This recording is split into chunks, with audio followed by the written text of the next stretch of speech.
Gəncədə həmyaşıdları tərəfindən qətlə yetirilən Elgün İbrahimovun faciəsi ölkədə geniş rezonans doğurub. Sosial şəbəkələrdə Elgün üçün ədalət şüarı altında kampaniya başladılıb və ictimaiyyət hadisənin ədalətli şəkildə araşdırılmasını tələb edir.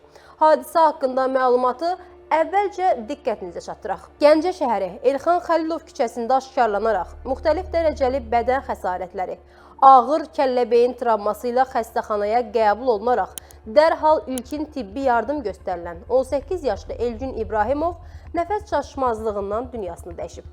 Faktla bağlı Gəncə şəhər prokurorluğunda Cinayət Məcəlləsinin 126.3-cü qəsdən sağlamlığa ağır zərər vurma, ehtiyatsızlıqdan zərər çəkmiş şəxsin ölümünə səbəb olduqda maddəsi ilə cinayət işinin ibtidai istintaqı aparılır. Cinayət əməlini törətmiş şəxsin və ya şəxslərin müəyyən edilərək istintaqa cəlb olunması istiqamətində daxili işlər orqanları ilə birgə zəruri və təxirəsalınmaz istintaq əməliyyat tədbirləri davam etdirilir. Hamını maraqlandıran sual isə budur.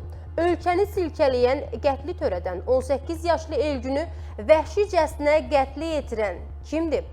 Ailə və yaxınları cinayəti törədən şəxs və ya şəxslərin layiqli şəkildə cəzalandırılmasını istəyir. Bəs hazırda vəziyyət necədir? Gəncə Daşkəsən Regional Təhsil İdarəsindən qlobal infoza bildirilib ki, hazırda əllərində hər hansı məlumat yoxdur. Hadisə məktəbdən kənarda, qeyri-dərs saatında baş verdiyi üçün nəsə deyə bilmərik. Bunu hüquq mühafizə orqanları araşdırmalıdır. Bununla da Elgünün eyni məktəbdənmi, yoxsa kənar şəxslər tərəfindən qətlə yetirildiyi müəyyənləşdirilməlidir. Elgün İbrahimovun təhsil aldığı Gəncə şəhər Samir Vəliyev adına 34 nömrəli tam orta məktəbdənsə onun nümunəvi şagird olduğu diqqətə çatdırılıb.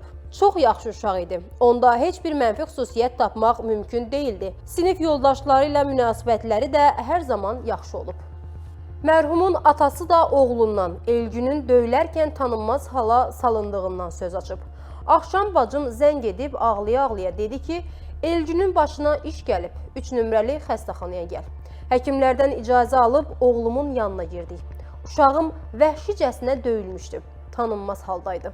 Tibbi ərazi bölmələrini idarə etmə birliyindən verilən məlumata görə mayın 13-də gecə yarısında 2007-ci il təvəllüdlü şəxs Gəncə şəhər Birləşmiş Xəstəxanasının nəzdində olan Akademik Zülfüqar Məmmədov adına xəstəxananın təcili tibbi yardım şöbəsinə aqonal vəziyyətdə hospitalizasiya olunub. Ona qapalı kəllə-beyin travması, qarnın və bədənin müxtəlif nahiyələrinin küt travması diaqnozları təyin edilib. Aparılan reanimasiya tədbirlərinə baxmayaraq saat 12:10-da pasiyentin ölüm faktı qeydə alınıb. Elgün İbrahimovun anası Fizzə xanımsa Modernaza açıqlamasında oğlunun çox sakit təbiətli biri olduğunu diqqətə çatdırıb. Bəlkə də bu vəhşiliyi Elgünün dost bildiyi kimsə edib. Dünən axşam prokurorluqda olmuşuq. Dedilər, narahat olmayın, mütləq tapılacaq. O nə dalaşqan, nə də pis iş tutan uşaq olub. Həm oxuyurdu, həm işləyirdi. 5 fəndən hazırlığa gelirdi. Onun boş vaxtı yox idi ki, kənar işlərlə məşğul olsun. Əksinə, hamını bir araya gətirən uşaq idi. Dostları çox idi, həm qız, həm də oğlan. Hamıyla da mehriban idi. Sevdiyi bir qız da olmayıb ki, deyim onun üstündə olub bu dəhşət. Fizzə İbrahimova açıqlamasında Elgünlə olan son söhbətindən də söz açıb. Repetitor yanında hazırlıqlarından başqa o bazar günləri restoranda ofisiant işləyirdi. İmtahanına 15 gün qalmışdı. İstəmirdim dərslərindən yayınsın. Gecə yorğun gəlib yatdı. Ertəsi gün informatika hazırlığına hazırlaşdı. Öpüb yola saldıq. Axırıncı dəfə elə o hazırlıqda olub. Danışdım, dedi son zəng hazırlığına gedirəm. Ondan sonra neçə dəfə yıxsam da zəng çatmadı Elgünə. Sinif yoldaşları ilə də danışdım. Ümumiyyətlə son zəng hazırlığına getməyib. İnformatika hazırlığı yoldaşları da Elgünün onlardan aralanıb tək getdiyini bildirib. Mənim övladım həyat doluydu. Ona restoranda son zəng qonaqlığı verəcəkdik. Arzuları gözündə qaldı. Heç bir səbəb mənim balamı o vəziyyətə qoymağa əsas vermir. Onun məktəbində də son zəng ləğv edildi. Bütün dostları imtahana hazırlaşmağa həvəslərini itiriblər. Mən də onlara Elgün üçün oxuyun deyirəm.